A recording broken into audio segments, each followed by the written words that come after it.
Thank you for joining us today for our Talking Bayside webinar. And I would like to start the webinar with an acknowledgement of country first. Bayside Council acknowledges the traditional custodians, the Gadigal and the Bidjigal people of the Eora Nation.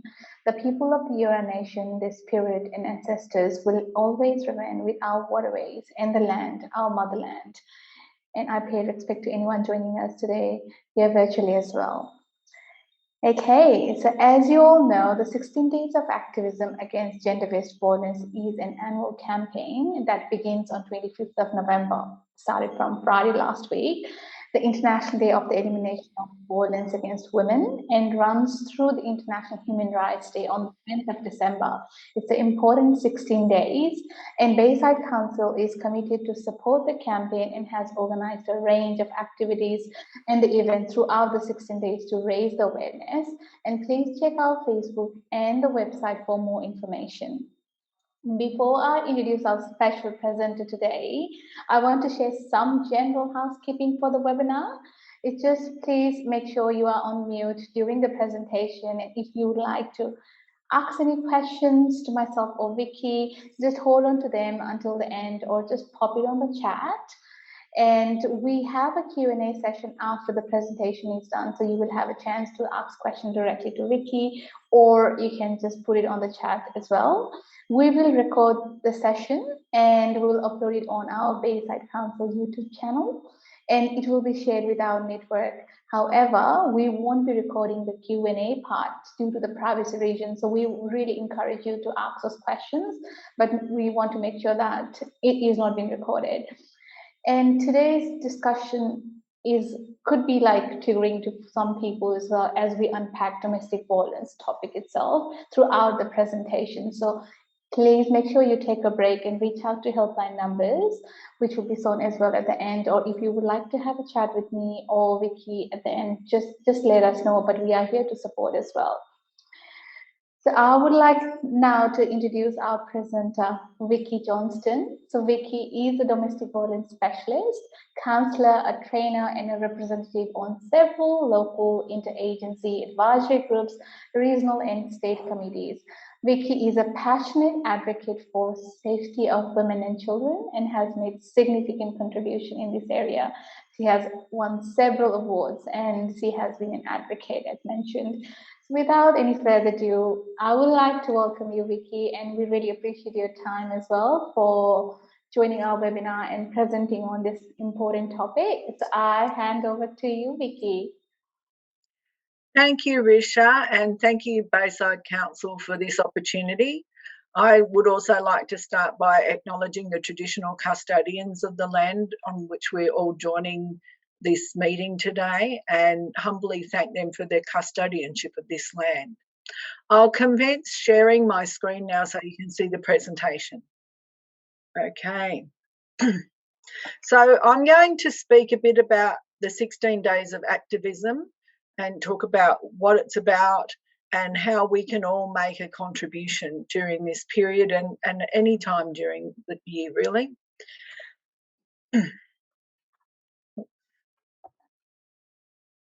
Okay, so the 16 Days of Activism Against Gender-Based Violence is an international campaign that's started quite some years ago, and it calls for action against one of the most persistent violations of human rights, violence against women. During the 16 days, we're all encouraged to unite to raise awareness about gender-based violence, challenge discriminatory attitudes, and call for improved laws and services to end violence against women for good. We'll be talking about domestic violence as well, because that is a form of gender-based violence. In Australia, we also observe Stop Domestic Violence Day, which is on the first Friday in December. So the 16 Days of Activism, as Risha indicated, runs from the 25th of November, which is the International Day for the Elimination of Violence Against Women, and it ends on the 10th of December, which is International Human Rights Day. So what is domestic violence? How can I tell the difference between mutual conflict and abuse? We often use this when we're talking with clients to try and get that message across, because it's often not an easy thing to explain to people. The picture at the top is a resemblance, an image to depict a situation that could be described as mutual conflict. So you'll see that the two figures in that image at the top are equal in size. They both appear to be yelling at each other, so perhaps they're not using the most healthy of conflict resolution strategies, but they appear to be equal in size, which is an indication that they feel equally empowered in that conflict. The image at the bottom depicts one figure being quite small compared to the other one being quite large and almost looming over the smaller one. That's indicating that there's an imbalance of power and control in that situation, which is what happens when domestic abuse or domestic violence is present in a conflict situation. So that's just an easy tool that you can use to try and assess a situation.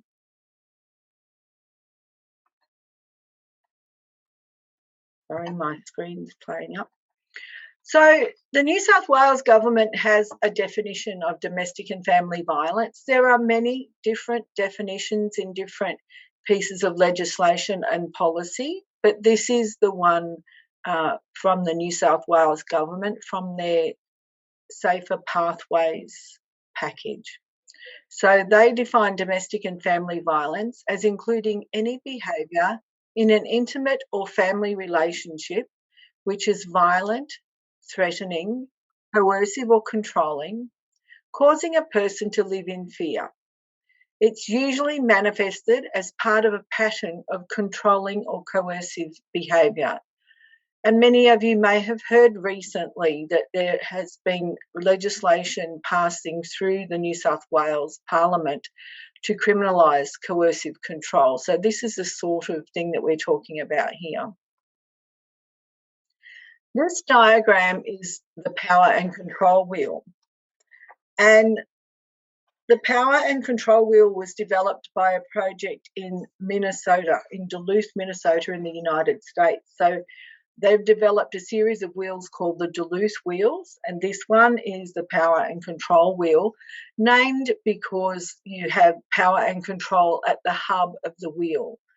Now, I'm not going to go through this in detail, but you'll find that each spoke represents a different cluster of tactics that perpetrators may use when perpetrating domestic violence against their chosen target. They use these tactics to establish and maintain control in their relationships.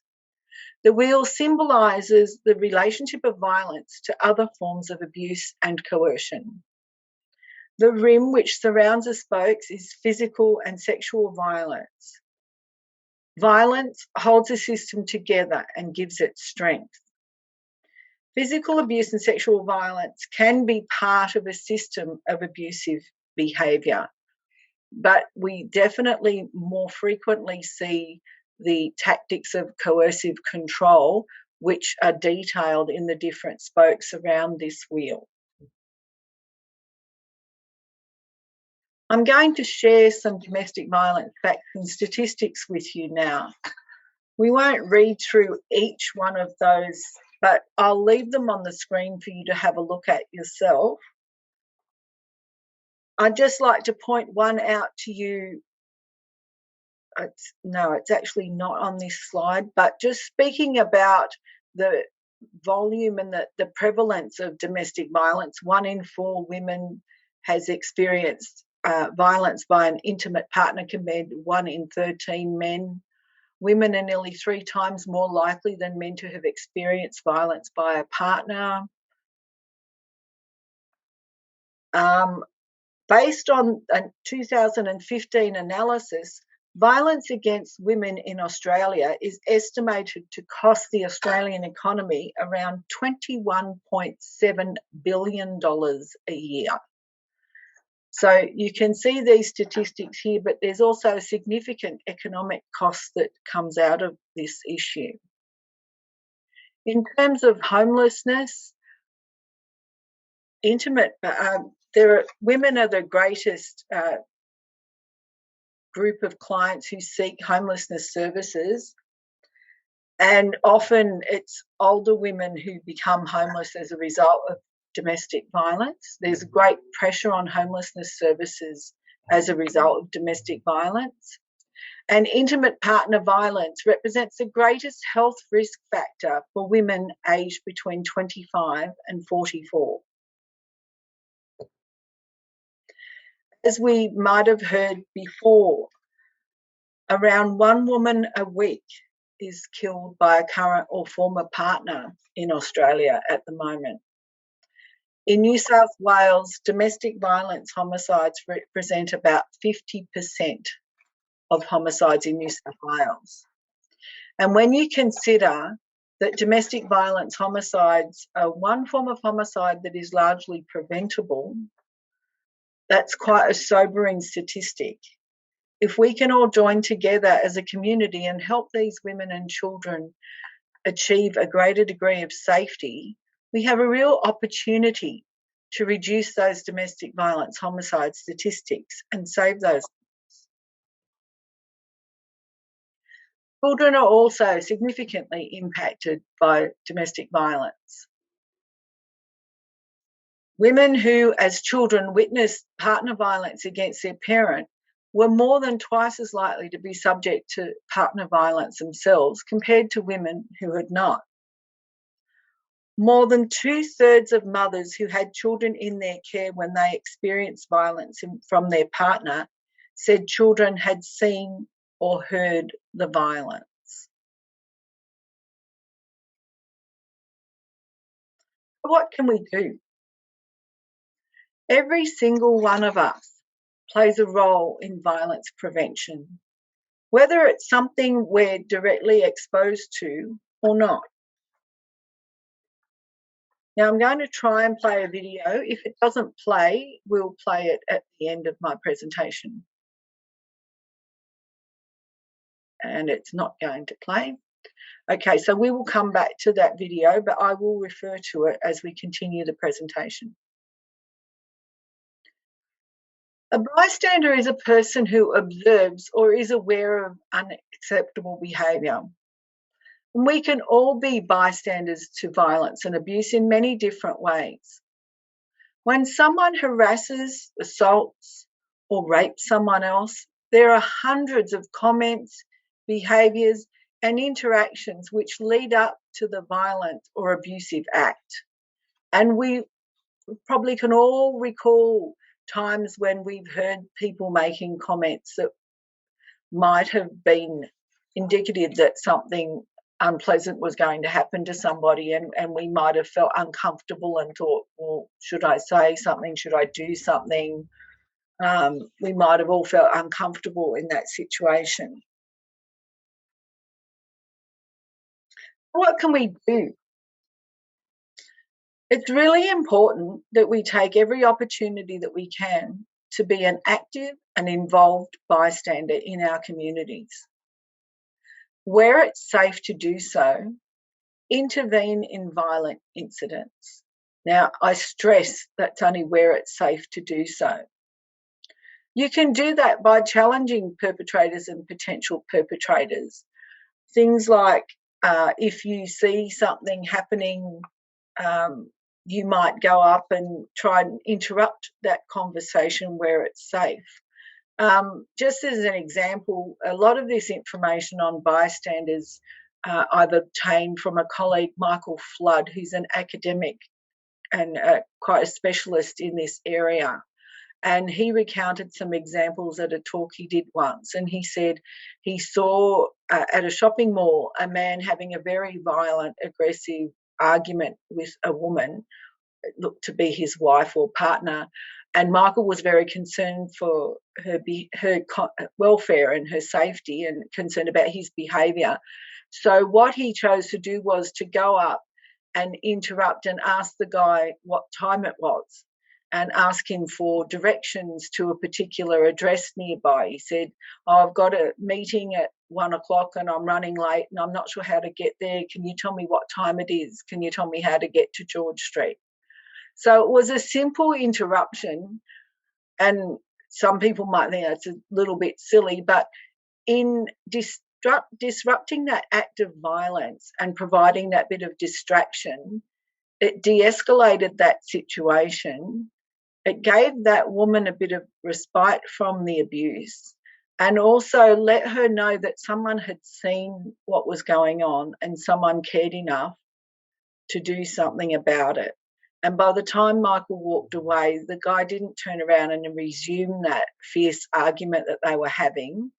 They just went on their way in a normal way. So he actually did disrupt that particular act of violence. So where it's safe to do so, we can all think of different little things that we can do to intervene. And also, if you hear someone that you know talking about talking in a violent way or in a disrespectful way, we've all got an opportunity to pull them up and say, "Hey, that's not nice. I don't like the way that you're talking," and try and intervene there.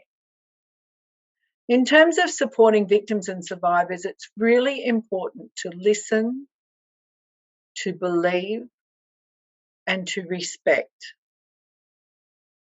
People don't frequently disclose acts of violence against themselves. It's a very difficult thing to talk about quite often, and it's really important that they feel that they can speak without judgment and try and seek help. So it's really important to remember those three factors. An example of a bystander approach is the MATE program, which stands for Motivating Action Through Empowerment. The MATE program was developed by Griffith University in Queensland, and it utilises a bystander approach to prevention and intervention, which empowers participants as leaders to think more critically and personally about men's violence against women. The program challenges the root attitudes, beliefs and behaviours that normalise violence against women, inequality, racism, discrimination and bullying within our community. In order to facilitate change, we need to open a dialogue about the dynamics and context of all forms of violence. And here we do speak specifically about men's violence against women. We're by no means saying that all men are violent. We know there are very many wonderful men in the world who join the rest of us in seeking a safe society for everyone. But we do know that the statistics tell us that predominantly violence, domestic violence in particular, is perpetrated by men against women. So what we're asking is for the whole community to stand together and stand up for a safe community for everyone.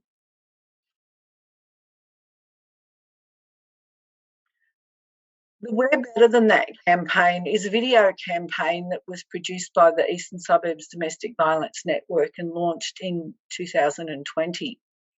And you'll see on social media many organisations, including Bayside Council, are featuring videos from the We're Better Than That campaign as part of their 16 days activities.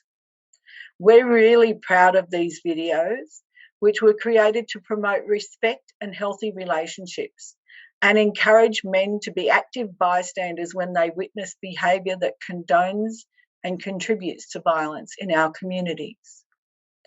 Male role models from various groups in the community encourage men to take leadership in creating a safer community for everyone.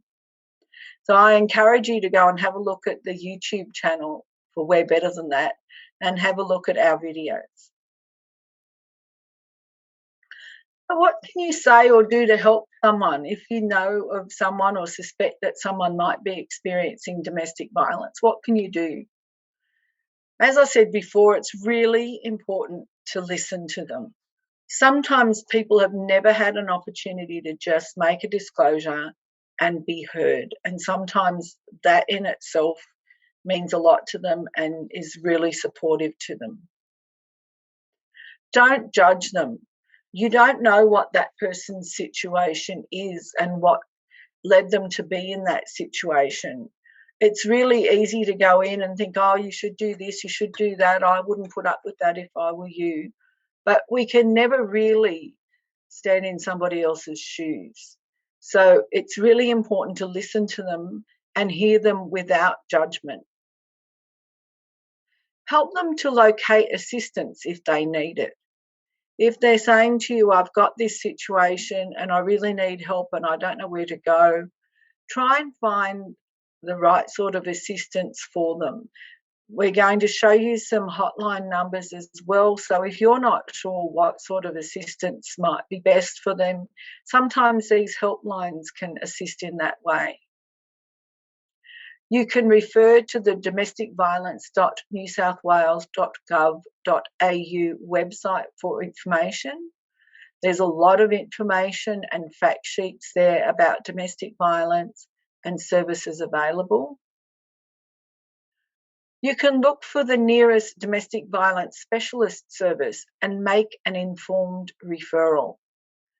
There are domestic violence specialist services in our community and it is a specialised field of work. So it's really important to help them find an appropriate specialist service that really understands the dynamics of domestic violence and trauma and how to best and most safely work with those issues with a client. Importantly, help them to feel empowered and informed to choose their own options. Give them information, you can give them options, but don't tell them you have to go here, you have to do this, let me get you to the nearest refuge or whatever. These people have kept themselves safe often for a very long time, and they know what works for them in their situation and what can escalate the risk for them. So it's really important for you to understand that and to help them to feel empowered and informed to make the right choices for them and their circumstances. Here are some of the domestic violence service hotlines and helplines that you can go to find information and services available. The New South Wales Domestic Violence Line is the first one, and then we've got the National 1800 Respect line, the Men's Referral Service, Men's Line Australia, and for those who might be seeking a men's behaviour change program, you can look at the Men's Behaviour Change Network website and find the closest service to you or your location.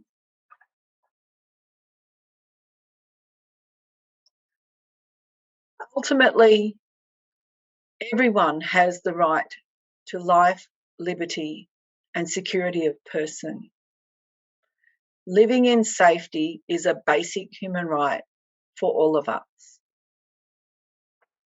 Now I'll hand over to the team at Bayside Council to share their screen and show the video that I wasn't able to play. Thank you. Thank you, Vicki. We'll shortly play the video.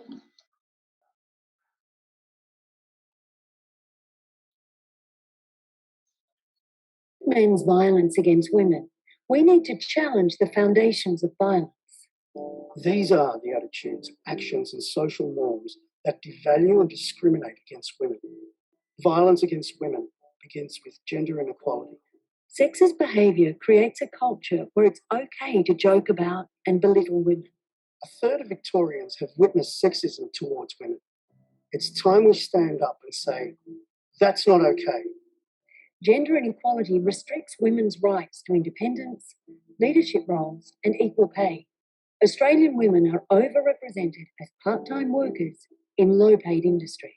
Traditional gender roles limit women and men and reinforce gender inequality. 8 out of 10 women aged 18 to 24 were harassed on the street in the past year. Threats and harassment limit a woman's ability to challenge gender inequality. 1 in 3 women have experienced physical violence since the age of 15. Violence is not always visible. It is about using power and control. Gender equality creates a level playing field which does not support violence against women. In Australia, 1 woman is murdered a week by a partner or former partner. To end men's violence against women, we need to challenge these foundations of violence. We can all do this by challenging gender inequality. Make the link. Thank you so much, Vicki, for the powerful presentation. And there are so many key messages you have given us.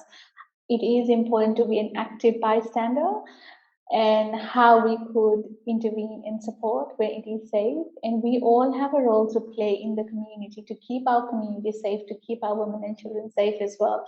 So thank you, really, we really appreciate the presentation as well. And yeah, on this note, we all need to stand up together to end the domestic violence and violence, gender-based violence. So thank you so much for joining. Thank you, Vicki, again, and see you all next time.